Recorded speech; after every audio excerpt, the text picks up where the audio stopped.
What's up, everybody? Sitting in the car wash. What a perfect time to give you guys a little update on my Ibogaine journey. It's been 3 months. 3 months. Wow, what a difference. What a difference it's made. So right now I'm in the phase that is referred to as I don't know who I am yet, I don't know who I was, and I don't know who I am going to be. Alright, so that's kind of the best way to describe it. I know there's a lot of things that I'm locking in. As my daughter would say, I'm locked in with certain things. It's a hell of a lot easier to make decisions that used to be so challenging for me. I hear a lot of people talk about the cost, and it's not cheap. It's not expensive either, I wouldn't say. Obviously it depends on where you're coming from. You shouldn't spend more than, I'd say, $15,000 on this treatment. And if it's less than $6,000, I'd be skeptical. Plan around $10,000 to $12,000, and for me that included the flight to San Diego, the drive to, the hotel accommodation, just everything. It was pretty much all inclusive at that point. And so, what's it cost to change your life? What's it worth to you to have a better life? Like for me, it's incalculable way of life. It's like I'm damn near 100% better mentally. So physically, everything should follow. But I've been to rehabs, drug rehabs that cost more than that, right? Quitting smoking, quitting drinking Monsters, quit eating fast food. I probably already saved $10,000 in 3 months just on my Monster energy drinks alone. And some of y'all know how many, I drink 3 or 4 a day. And when I say a day, I mean before 8 a.m. That was my daily routine. I love my breakfast tacos. And so, but what's it cost again to change your life? It wasn't. It was worth every penny to me. And there are scholarships available. Through VETS, through the Mission Within Foundation, the Forward Intent Foundation. There's so many out there. I was just extremely fortunate to have this kind of dropped on me out of the blue. So at 3 months, where I'm at right now is I have a lot of work to do, but I've changed so much. I'm not noticing it because I can't really recall as much of who I was, and I don't really pay attention to that anymore. I was talking to someone I love very, very much, and she told me that, and we talked for about 30-40 minutes, and she just mentioned that it was the most even-tempered she's ever heard me before.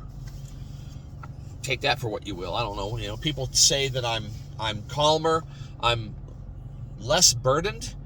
One of the people in my recovery group said that I wasn't scary. I don't know. I guess I used to just walk around with a mean face and wanting to just knock people out all the time. Which, I get it. We have those days, but my decision-making processes have completely changed, I would say, because I don't know how I would just make common decisions. Everything would become so anxiety-driven or depression-driven. The other thing I'm noticing, or that, again, this is from feedback from other people, is that, and a lot of us are like this, and I understand it, like the way I am at home in my personal life and the way I am out in the world, they used to be two different people. Like I'm in public, I need to be polite and nice, and around my close loved ones and friends, I was myself, which was more angered, anxious, depressed, and pissed off at the world. So in my healing journey, I've learned that those have merged into one person who I am now, and who I'm going to try to be for the rest of my life. I plan on it. Is how I am, which I guess it follows under the be true to yourself. I've always heard, be true to yourself. And what the fuck does that mean, I would say be brutally honest with yourself. When I'm making a decision or I'm thinking about something, I try to so much to give it pause. Just give it pause. Take a breath. Sit on it. Marinate. You don't have to answer. Because when you start to want to give an answer, anxiety will pull itself up. And anxiety's default is yes. Yes, I'll do that. Yes, I'll be there at 7. Yes, I'll help you move this weekend. Yes, I'll do this. And what happens is that kind of calms our anxiety for a while. Then later on, when you realize, holy crap, I just said yes to 6 different things. Now I'm booked for Saturday. I don't have a day off for myself. I'm going to have to cancel 2 of them. I'm going to have to flake out, right? And then there's this depression and anxiety and just all this crap. And it's so one thing that has helped save my life is saying, let me get back to you on that. Let me think about that. And hell, take 10 minutes. Take 10 hours. Take the time you need to make a thorough and well thought out decision before you jump into anything, including buying. My spending habits have completely changed. I used to throw shit in the Amazon basket, and add, and then click send. Now I'll throw stuff in the Amazon basket. If it sits there a week, I don't think I needed it that bad. I made it a week without that. All right, I don't need that. I've saved so much money by not blowing so much money, which is again kind of goes back to the cost. It's gonna pay off in dividends for me. It's I'm eating healthier. I make breakfast every morning. I make lunch every day. I'm consistent with damn near everything I do, which I used to not be. I don't know how I was, but it just doesn't matter. I would like to apologize to everyone in my life for being that person that I was. I didn't mean it. Didn't mean it at all.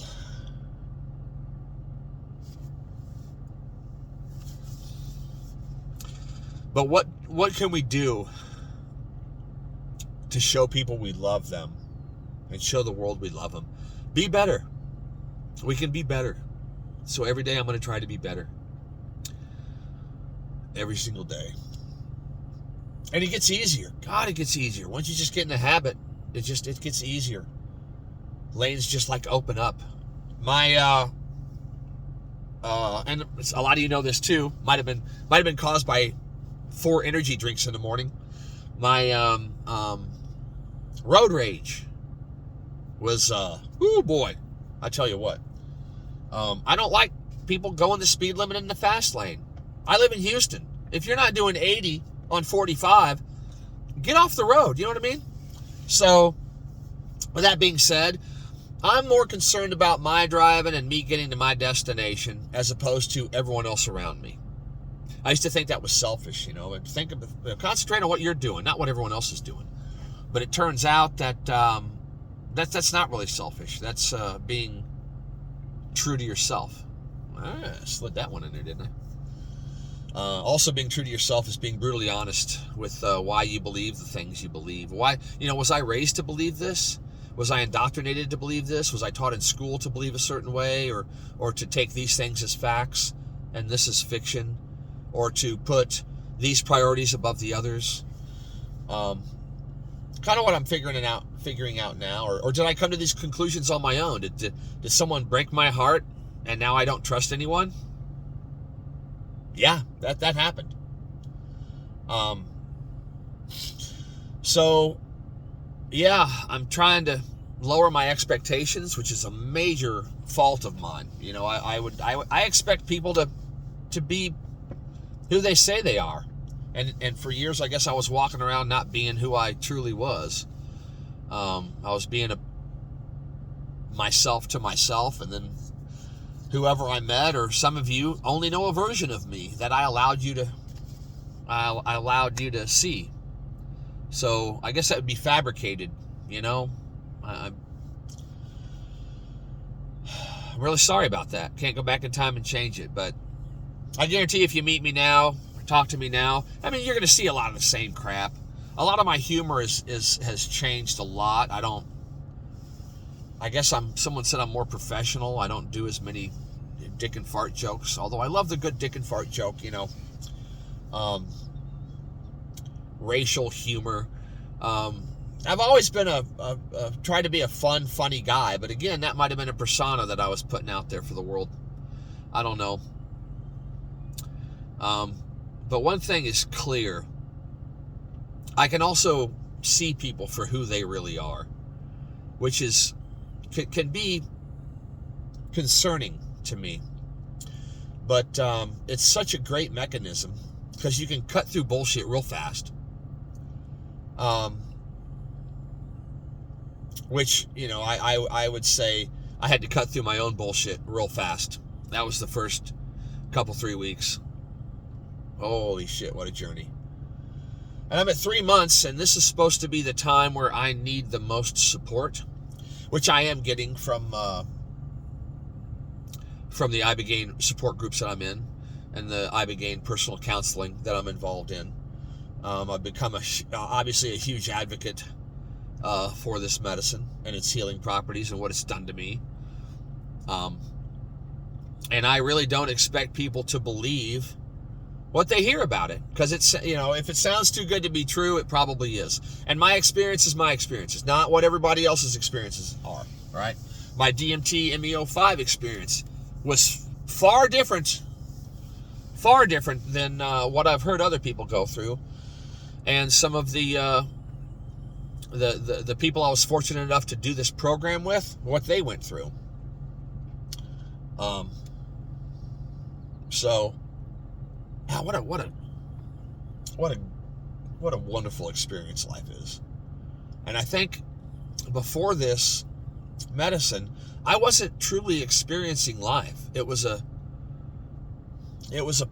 play. It was programmed. I would go through my routine, my regimen, you know, and I would go through my little checklist of wake up, show up, be happy, make people laugh, try to get an acceptance dopamine. Someone's laughing at my joke. Wow, they must like me. You know, it's this 7-year-old mentality of just wanting to be loved, wanting to be accepted.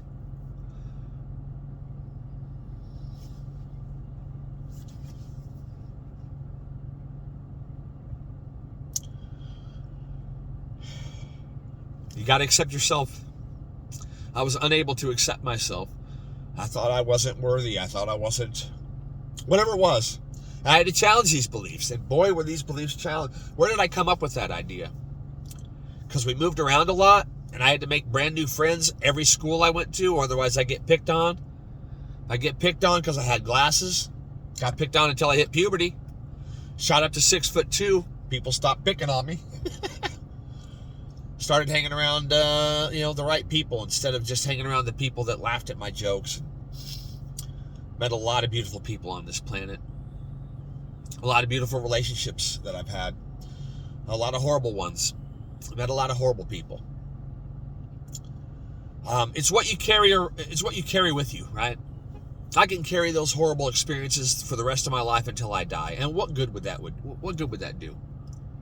My memories would be of a horrible life. And I realized that's kind of what I was doing. Everything that happened to me, I'd throw that shit in that bag and I'd just be carrying that shit around. Woe is me. Nobody likes me. Nobody cares. I remember when this thing bad happened to me. Surely if I get into another relationship, it's going to happen again. Yeah, I want a woman that'll ask me how I'm doing at the end of the day. That would be awesome. But I got to manage my expectations, don't I? All right, that was a little joke there. Anyways, love you all. Wanted to give you guys a little update. I'm doing all right. I'm doing fucking way better than I was 4 months ago. I tell you that much. I'm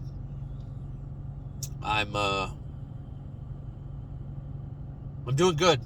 I'm doing good, and I'm about to get better. which is scary. I never understood the fear of success, the fear of, I mean, I guess I do it. You know, I guess there's fear in everything. There's fear in everything. And once you get to that barrier, the more scared you are, that's the moment. That's the moment you got to push through a little bit. Take that risk. Just take the risk. Go for the job you don't think you're going to get. If you sit at home and don't do anything about it, then you're guaranteed to fail. Not fail. You're guaranteed to not succeed. So try it out. Give it a whirl. Think about it. Make a well-informed decision. Take your time. Take as much time as you possibly can before making a decision on anything. If you can't find opportunities in your area, maybe you need to move, which that scares the shit out of people. You get comfortable. You get comfortable in a shitty relationship. You've been in a relationship for years. It's shitty, but there's comfort in there. Getting up and moving out of state, that's scary. That takes a lot. Personally, I don't even like changing my bills.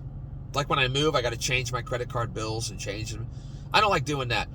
Literally, how long does that take to do? A week or two, change your emails, or change your physical address, get your power turned on in this place and that. But because I've moved so many times in my life, I got sick of doing that. So now it's by choice, I'm accepting to stay where I'm at, right? I can't blame anyone for that. So in order to move, to find new opportunities, or to take a little bit of risk to find something better, what's the worst that can happen? What's my default? Homeless, living out of my car? Done that.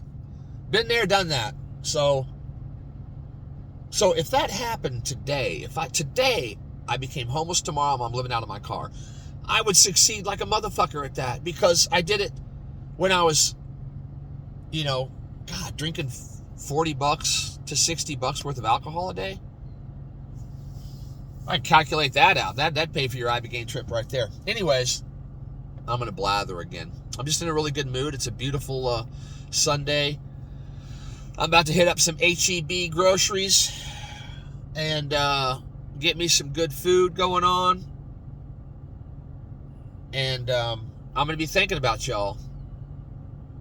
Love y'all too. I truly do. I love a lot more people. You know who I hate though? I don't really hate as much, but pedophiles. Fuck you guys. You know what I'm saying? Anyways, love you. Had to throw that in there.